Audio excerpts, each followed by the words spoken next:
In the number 10 spot, we have JERICHO and KOLE. Sadly, this was the kind of romance that was never meant to be. It was clear from their fast friendship after KOLE joined the Teen Titans that the two had a lot in common and had a nice chemistry, but the majority of the feelings were one-sided. It is unclear whether JERICHO returned the feelings that KOLE expressed for him, but we do know that he was pretty shaken after she passed away in the Crisis on Infinite Earth storyline. Maybe just because she was a close friend, or maybe because she was more. We can only hope. Coming in at number 9 is SPEEDY and Wonder Girl. These two were early additions to the new Teen Titans team, and with that came a sweetheart type of romance between the two young adults. Then of course the team just had some of her students were enamored at his mechanical parts. Instead of being repulsed like many other people, they became close friends. The romantic feelings were there, but the timing and circumstance just never worked out. Plus, being a superhero's love interest is maybe even more dangerous than being the superhero themselves. If you love someone in the comic world, let them go. Next up at number 4 is TERRA and BEASTBOY. Oh, the tragic love story of her. Boy, on the other hand, is often the jokester of the group, but yet somehow it works like yin and yang. In fact, for the show, they were intentionally written by David Slack to resemble an old married couple, despite not actually being romantically involved in the animated series, at least not explicitly. And finally, in the number 1 spot, we got STARFIRE and Robin. But really, who else? This is the cruise boat of ships. STARFIRE and Robin fans are so crazy about this pairing because it's warm, it's fuzzy, and it's fun to watch. Ever since finding her after she crashed onto Earth, Robin has harbored a crush on the orange alien lady. They have been together in many different incarnations, including even having a child together in Kingdom Come. It was even revealed in the Blackest Night arc that marrying Dick Grayson was Star's greatest desire. Though they may have had their fair share of trials and tribulations, this couple tops the game of Teen Titan romances by a landslide. Kicking off the list at number 10.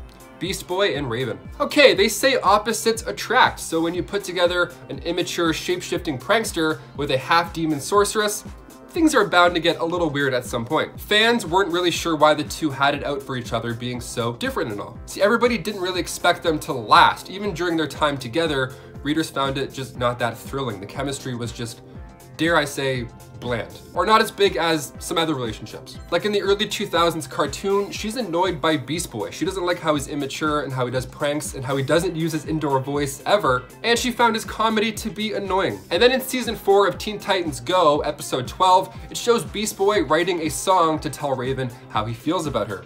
And then in episode 13, BEASTBOY tours with the song, but it annoys Raven. So he's playing his heart out, and she's like, I don't know, not really. And before we continue on with this list, guys, if you haven't already, please go ahead down below and give us a thumbs up because it really does help the channel out a lot and it makes us feel good in our tummies. So please go ahead and do that if you haven't already. Thank you so much, and back to the list. Number 9. JINX and Kid Flash. The Teen Titans show from the early 2000s, we saw Cyborg and JINX flirting a lot while they were fighting. It was good, it was a nice little dynamic, keeping it real. They were fan favorites, and she was this villainous teenage sorceress who hit enemies with bad luck. And then in the episode Lightspeed, which aired in the final season, we see the introduction of Kid Flash. And in the same episode, this romance between him and JINX was born, in the same episode. Which in turn resulted in her switching over to the good side, which is great, I mean yay, go team. Like that's a great win, but in one episode, with all that groundwork with Cyborg just kind of washed away, viewers weren't too pleased at the choices. Number 8. AQUAGIRL and Static. Guess you can say there wasn't a lot of friction with this one. Static. Okay, yeah, you're right. Guys, love is all about timing. Maybe you bump into somebody at a coffee shop, maybe you hit it off then, and then Bob's your uncle. Or maybe you meet somebody when you're captured by the TERRA Titans and you're forced to fight as gladiators in the Dark Side Club. Whatever your origin story is, I hope the love works out. Well, that's just the case for Static and AQUAGIRL. See, when she got back to Titan's Tower, she decided to rejoin as a member with no other options really at that point. And she was getting along with these heroes as well, specifically Blue Beetle and Static. Like she flirted a bit with Blue Beetle, but with Static, he was also a victim from the Dark Side Club, and they had a lot more in common because they're both kind of going through that together. You go through shit together, you get close. That's how it goes. He was also a victim from the Dark Side Club, and she convinced him to stay with the Teen Titans afterwards. So they had some history there, be it good or bad. So she convinced him to stay with the Teen Titans, although he had a family that was worried sick about him, and they were missing for like months, right? And the issue that fans recognized with this whole fling is that AQUAGIRL was a flirt with the entire team, and it just didn't make sense for them both to share any affection with each other at this point. Number 7, Raven and Kid Flash. Raven needed help from the Teen Titans, but when she went looking for it, the team was not together at the time. So she enlisted the help of Kid Flash, whom she had a relationship with, and they were both able to convince the Teen Titans to get back together. Sounds like the perfect couple. Sounds like they're working it out awesome. I mean, being able to put together a team of supers, like that's hashtag couple goals right there. Only the thing was, they weren't really in love. Yeah. See, later it was revealed that Kid Flash's feelings were all part of the spell that Raven used on him. She manipulated his feelings, so of course, after that point, it's safe to say the trust between the two was a little bit jaded, a little bit weak. Number 6, Nightwing and Mirage. Miriam Delegado, aka Mirage, comes from the future. And in that future, she's together with Nightwing, who ends up not actually being Nightwing. So Mirage, Redwing, and others joined their forces and became the Team Titans. And the only way to defeat Lord Chaos was to travel back in time and take out his mother. The classic time heist go-to scenario. So they went back 10 years, but they ended up in a different timeline. Also, that's how time works. Never works. Classic time thing. Hey, you wanted this? Nope, now you're in the 50s. So they still went ahead with their plan anyways, and then Mirage thought it would be a smart idea to impersonate Starfire and try and get with the leader of the new Titans, Nightwing. See, that plan didn't work after all, but they ended up joining forces to take out Lord Chaos anyways. So Starfire during this time, of course, lost a lot of trust from Mirage. So she hooked up with who she thought was her future man, and Dick didn't even notice during this crazy night that it wasn't her. It's just, this is definitely one for the books. Number 5, Nightwing and Raven. Nightwing and Starfire worked together for a while. They were members of the team, they got along, and they're probably one of the better couples. If we did a list about top 10 better couples, they would for sure be in that list. So they were about to get married. They were so close. They were literally right there at the altar when all of a sudden Raven showed up to destroy the wedding, even taking out the priest before he made it official. So Starfire and Dick ended up calling it after some time because Starfire felt like Dick wasn't really in it for the long run. And then Dick was kind of like, you're not wrong. So Raven and Dick were never a couple in the comics. This is an important note. So for her to come out all of a sudden and be attracted to Nightwing was just the writers trying to make Dick seem like a bigger catch at this point. Raven was just getting used to having emotions at this time, being fair, but when it came to keeping it cool around Dick, or rather Nightwing, but when it came down to keeping it cool, acting chill around Nightwing, she just couldn't get a grip, but everything else in her life she could control. She just had to ruin the wedding, eh? I mean, no dancing to shout, no white wine. Number 4, Kid Flash and Solstice. When Bart was captured and forced to serve a life of labor on a distant and lonely planet, Solstice, who at the time was in love with him, just head over heels, took out an agent of the functionary just so she could serve the same punishment and be with him. I remember one time in high school, I said I was part of this group that was slacking off. I got in trouble just so I could go to detention with them, or else I'd eat alone, you know? Ride or die, let's do it. So I get it, but I mean, these stakes were just, you know, a tad higher. So Bart, Kieran, and Superboy decide to remain in the 30th century, and Bart and Solstice were trapped on the planet Takaran Galtos, forced to kill and survive. All the while, love just flows in the air between them.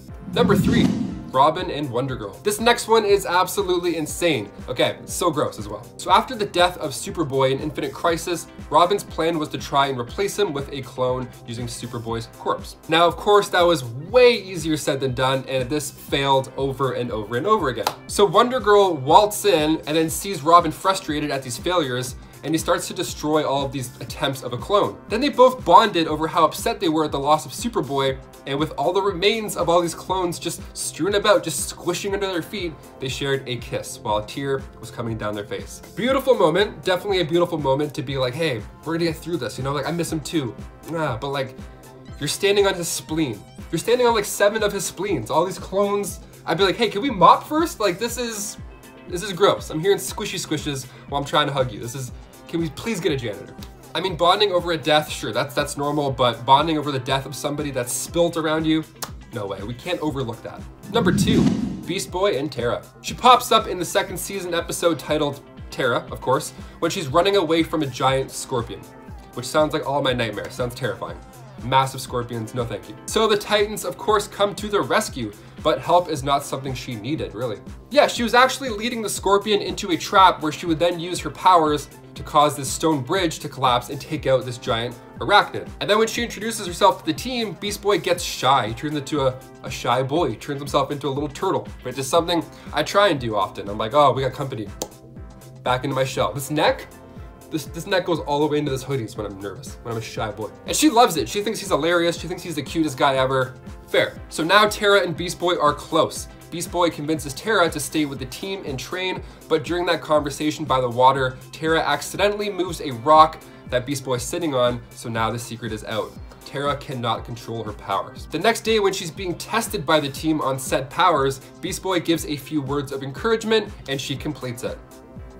Perfect, love it. This sounds great so far, Taylor. What are you getting at? Does it get worse? This is number 2 for a reason. Then they receive a signal that Slade Wilson has returned and they track his location. So Beast Boy invites TERRA. TERRA's like, yeah, I'm ready to go. Clearly I passed this test, let's do it. So TERRA ends up cornering Slade and then Slade explains how the team will get rid of her once they realize she can't fully control her powers. He's playing the mind game, okay? But his whole pitch here is that he can surely help with that aspect. He can help her control the powers. So she tells him to hit the road and then she becomes a full member. Now during a rendezvous with Beast Boy, the couple cross paths with Slade again, and then Slade reveals that TERRA had been a spy the whole time.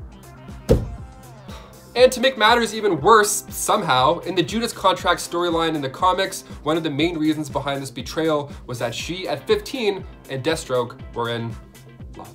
Let's go a little bit higher. Maybe like a lot higher, Deathstroke, I don't know. I mean, age is just a number.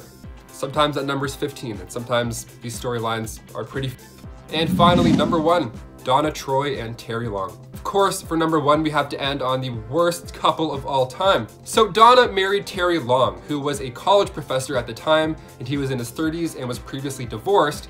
And Donna, again, age is just a number, she was 19 years old and in his class. Yeah, she was his student, he was the teacher, so, oof. So Terry was working a few jobs just to make ends meet, but he wasn't a great boyfriend while they were dating by any means. He hit on her friends numerous times and he used her to get some clout. They were married with a kid until a car crash was just written into the story, taking out Terry and his son, who would go on to become Lord Chaos. So yeah, get rid of a lot of that stuff. Let's just get rid of a lot of that stuff. Fans were not happy with this element of the story and it's totally justified. And also bonus points for him hitting on Starfire, and then Starfire also had a crush on him back while this was happening. It was just a mess. I feel like I was watching The Bachelor in Paradise, just ugh. And at number 10, the anti-drug campaign. Since the 50s, after Frederick Wortham's seduction of the innocent led to the Comics Code Authority and the censorship of any mention of drugs or any other seemingly harmful topics, drug issues were handled sensitively throughout the Silver and Bronze Ages. And whenever they were featured in comics in both DC and Marvel, the comics pretty much depicted drugs in the exact same way, as evil, with the wholesome heroes fighting against drug crimes and advising teens to steer clear, as was the case with the new Teen Titans, the President's Drug Awareness Campaign between 1983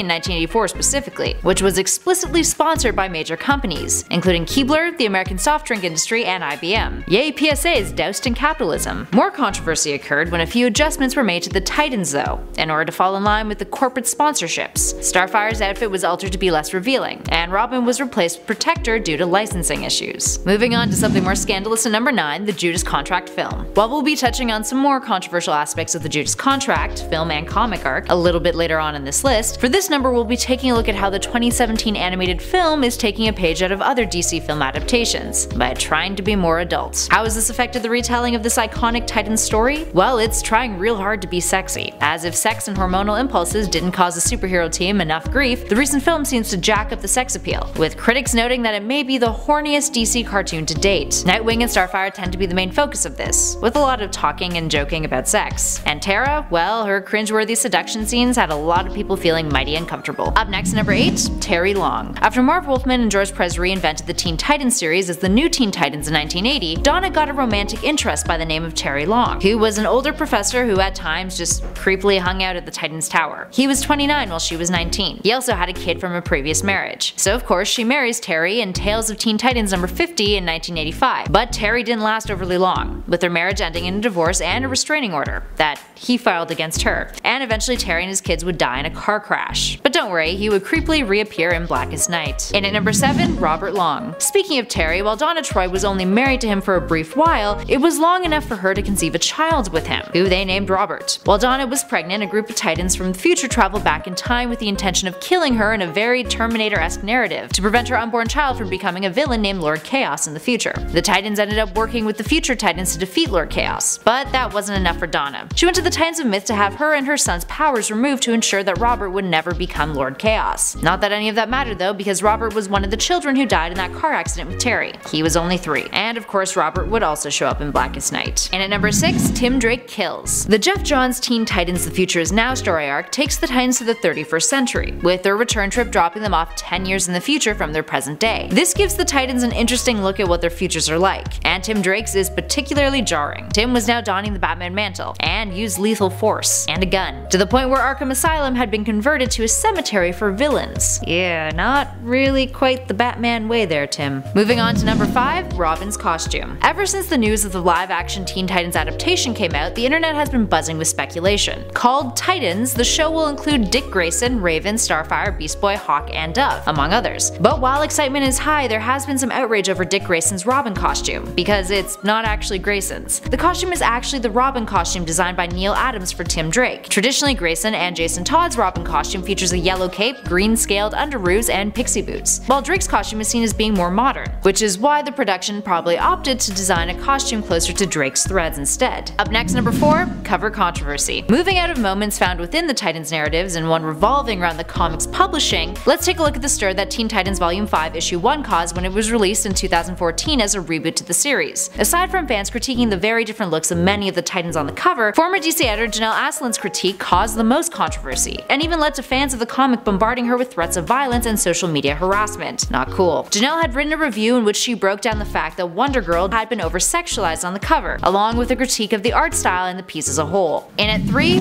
Dick and Kory's wedding. New Titans number 100 featured the wedding of Nightwing and Starfire. While it was clear that the decision to get hitched was a spontaneous one, and that Dick clearly had cold feet going into it, the real shocker came in the form of Raven. She appeared, possessed by Trigon, her demon father, and proceeded to murder the wedding's priest via disintegration. Then she pretty much makes out with Kory, planting Trigon's seed inside of her. Yeah. It was the climax of Raven's internal struggle to remain good, even though she had the blood of her demon father running through her veins. And at number 2, Nightwing and Starfire get it on. In New Teen Titans Volume 2 from 1984, the depiction of Dick and Kory's relationship got some heat from critics. Even though they had been a couple for a lengthy time prior to this, the two were shown in bed with one another, so as you can imagine, people freaked out. While not containing any direct nudity, there was much that was implied within the panels, with the two often lying naked in bed, barely covered by sheets. Some felt it wasn't too far of a stretch from the already scantily clad Kory and her superhero uniform, but to others, the implication of implying that the Teen Titans were sexually active was inappropriate. Despite this, the depiction of the pair's sex life would be an ongoing staple in the series, even in more recent years. And finally, at number 1, TERRA and DEATHSTROKE. TERRA's betrayal of the Titans was a big deal. Readers witnessed her working hard to become an integrated, trusted member of the group, a force of her own, and many were excited about her promising romantic relationship with Beast Boy. Then it was revealed that she had been working with DEATHSTROKE all along, a plot twist that wasn't overly common back in those days, and the one that spawned what is likely the most iconic Titans story arc, the Judas contract. But there was something unsettling about TERRA's new alliance with DEATHSTROKE. It wasn't just a partnership in a platonic sense, it was implied to be romantic, which led many critics to note that it made DEATHSTROKE seem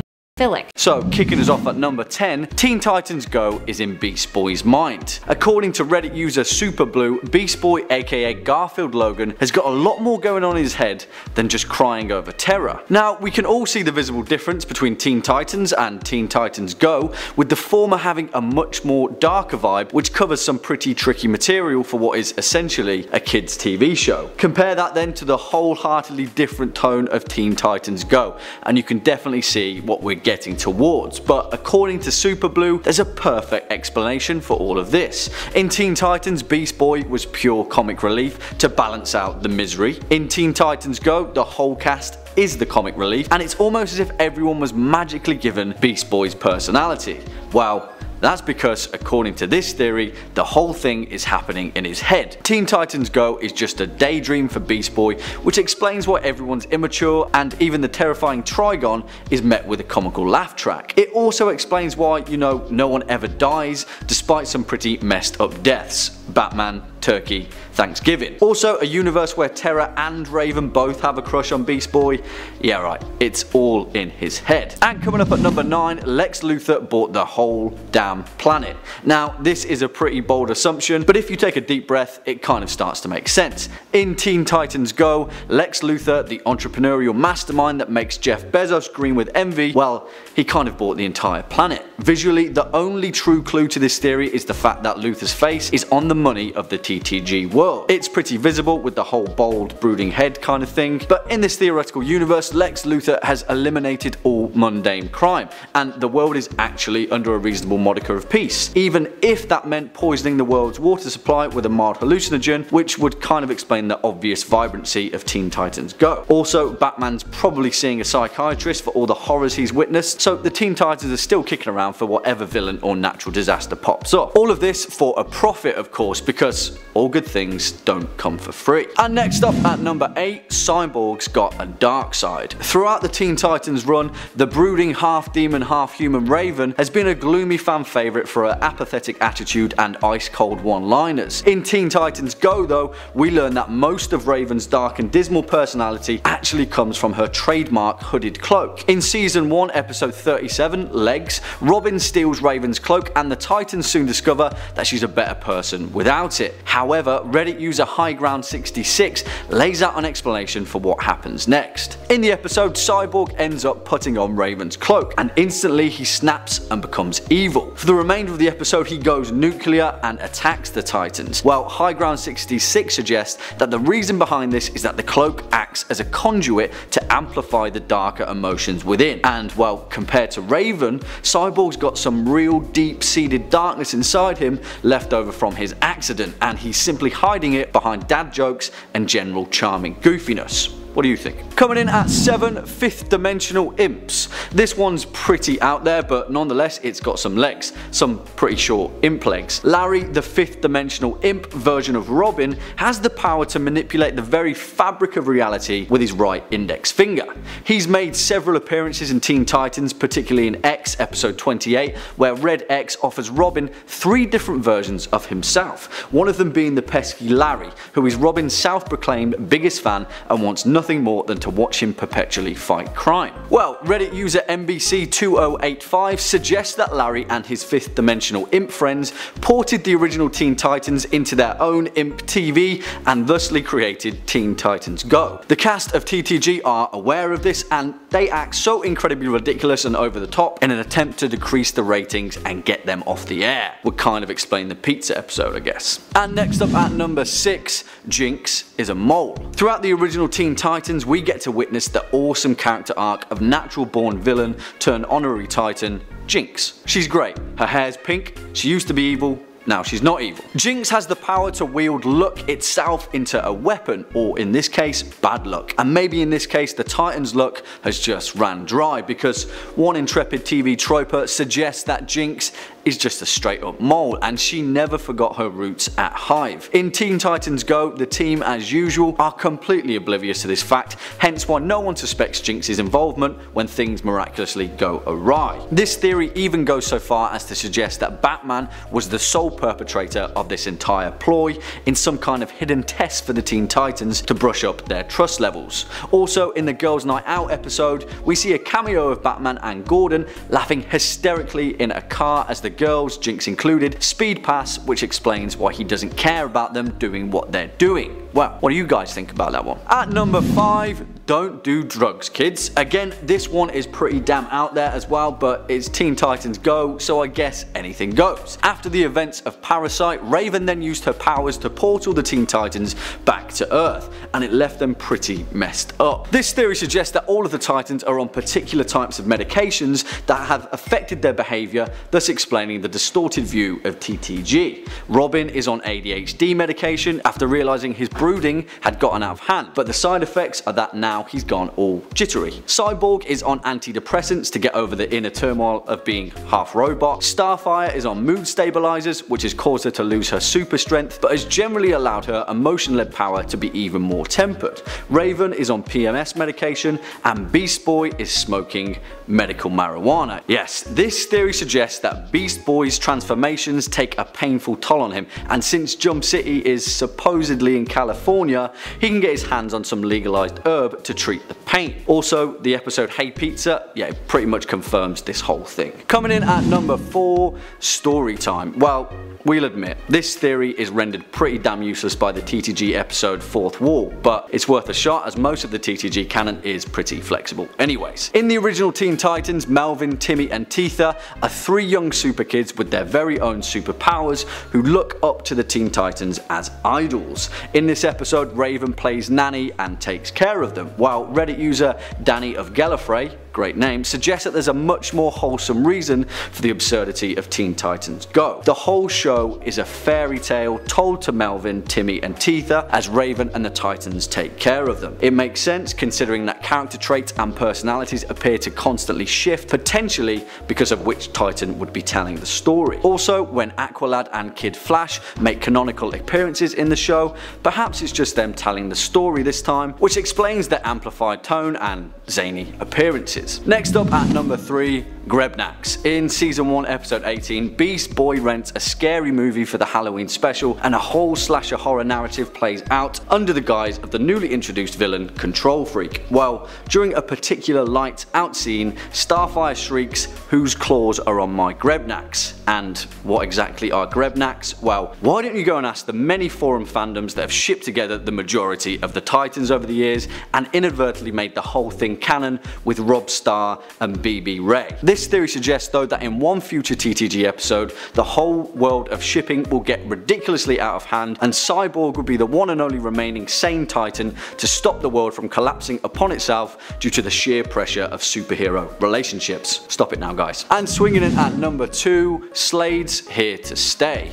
Although we see Slade pop up for a disturbing clown-based party in episode 50 of Teen Titans, this TV trope's theory suggests that Slade will soon be a mainstay for the Go universe. It also suggests that Slade Wilson will be the herald of the show's tone and usher in a much darker world as he becomes a fun-sucking regular, giving them the chance to reboot the show as its audience matures. There's just no way that Cartoon Network can make Slade funny. Comedy dies in his wake, it just can't be done, and with his potential reintroduction to season 5 after his defeat in the TTG movie, this could definitely be a reality soon. And finally, at our number 1 spot, Teen Titans Go are evil. Yes, and there's a lot of evidence to back it up. Who knows, maybe after the ending of the original Teen Titans, the cast just threw caution to the wind and second guessed themselves in their superhero careers. In the Beastman episode, the gang save a middle-aged Beast Boy from a character called The Man. Later, they fight him and they pretty much straight up kill the guy. Good superheroing. In opposites, they just go ahead and rob a bank. In and Out, they repeatedly blow places up with no prejudice or wider tactical objective. They just go ahead and attack people who they have no reason to attack. And in Staring at the Future, Beast Boy and Cyborg cause the apocalypse and all they want to do is eat free pizza. Some heroes, eh? Number 10. The Teen Tyrants. We're gonna start off with a variant of the team from another Earth. They're inspired by the Crime Syndicate, who are the evil version of the Justice League. So their team consists of Red Robin, Tempest, Arsenal, Red Raven, and Blackfire. What makes this slightly perplexing, especially to someone just jumping in, is except for one of these are all names that have been used either by the hero in question or someone in their universe. For example, Red Robin is often the alias of Tim Drake, but this Red Robin is an alternate evil Dick Grayson. Tempest is the name eventually taken on by Aqualad, just like Arsenal is for Roy Harper. And Blackfire in the main verse is Starfire's sister. They were clearer with their naming in the Crime Syndicate, where it was Ultraman, Superwoman, Owlman, etc. However, admittedly, a lot of the potential confusion is cleared up by the visuals, and the fact that the Titan team in question here is the one from the animated series, and not from the comics, so that helps. Number 9. Jessie Quick. Now for those of you who are watching the CW Flash show, you'll know of the existence of Jessie Quick,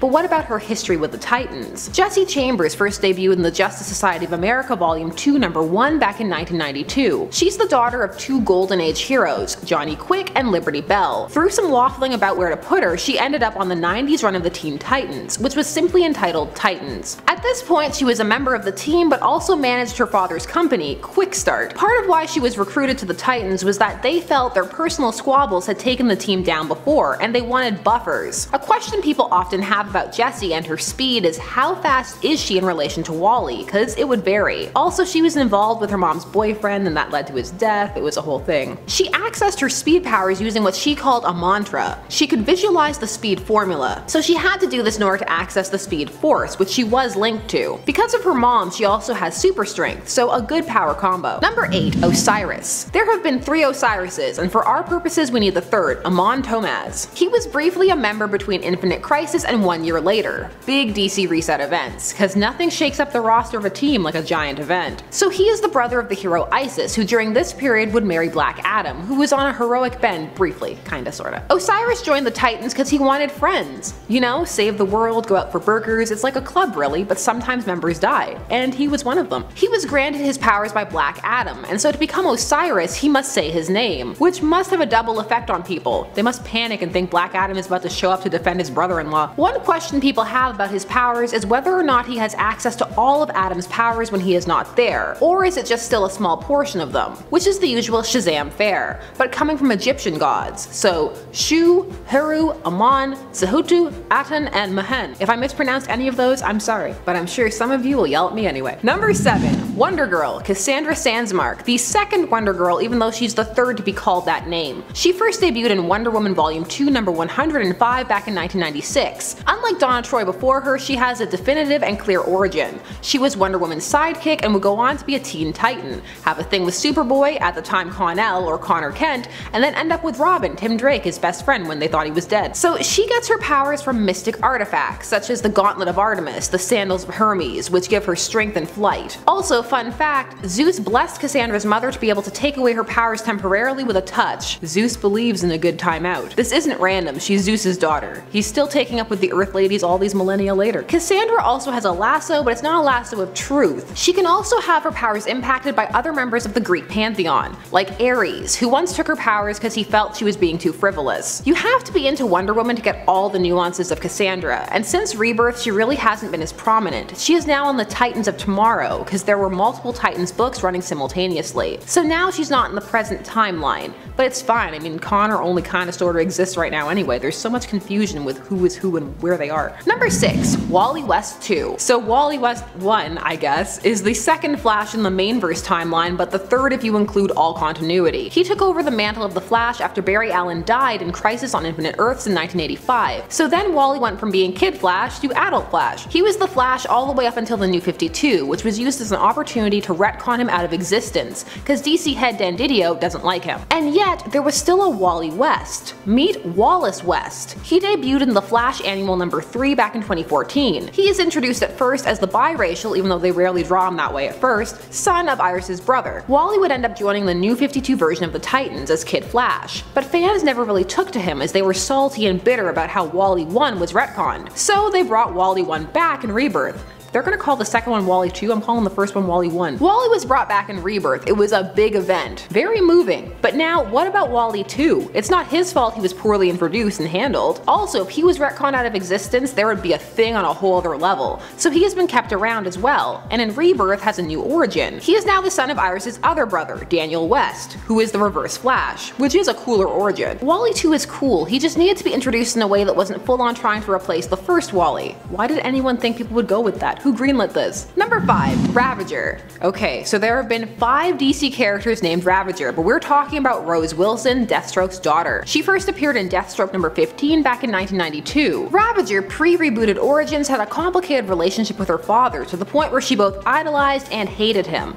and was modified with the same serum that enhanced him. However, the serum rendered her unstable, and she was prone to fits of psychotic rage. She even gouged her own eye out to be more like her father. She ends up on the Titans after befriending Nightwing, who Deathstroke had asked to train Rose after she had lost to Batgirl, Cassandra Cain. This was after Dick's rape, so he was in a bad place and open to going to the dark side for a little bit. Rose would mellow out considerably post-Crisis. She would get her eye back and would sometimes babysit Leanne for Roy Harper, back when Roy Harper's daughter was still alive and existed. She's also been a member of Terror Titans, and since Rebirth she is around again, but not as prominent, and Nightwing trained her, but not because Slade asked him to, but because he wanted to. Number 4. Jericho. Now Jericho is set to appear in the, at the time of this recording, upcoming season 2 of Titans. JERICHO is another of Deathstroke's children. He first appeared in Tales of the Teen Titans number 43 back in 1984. He was created so the team wouldn't consist entirely of characters with connections to pre-existing heroes. He is Slade's youngest son. He was rendered mute when Slade's mercenary life caught up with him and they came to try and kill him and his family. He saved his son, but not before his vocal cords were cut. So JERICHO could possess someone by making eye contact. His body turns insubstantial and then he enters the host.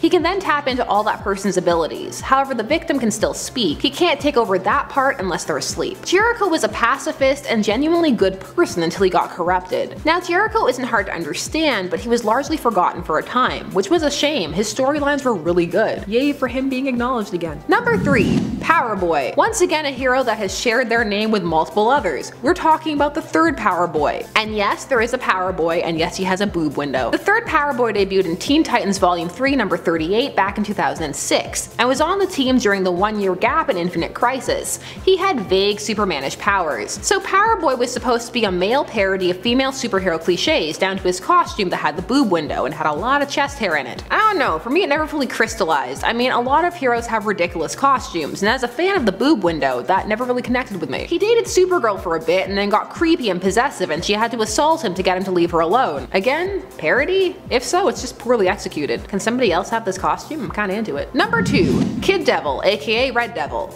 Meet Eddie Bloomberg. He first appeared in Fury of Firestorm number 24 back in 1984. Since Infinite Crisis, he was trying to join the Teen Titans and would eventually get in after failing for psychological problems. So Kid Devil, he used to get his powers from his devil costume, and some of the things were fun, like bursting bubbles, night vision, etc. But then Infinite Crisis happened and he was retconned. Now he had a demonic appearance and abilities to match, these given to him by the demon lord Neuron. He can breathe fire, has super strength and stamina, can heal almost any wound, his blood is now gasoline, his very breath can burn, he can create portals of fire and travel through them. He's not around right now. He died sacrificing himself to save the Titans. See, he was a good addition to the team after all, as cannon fodder.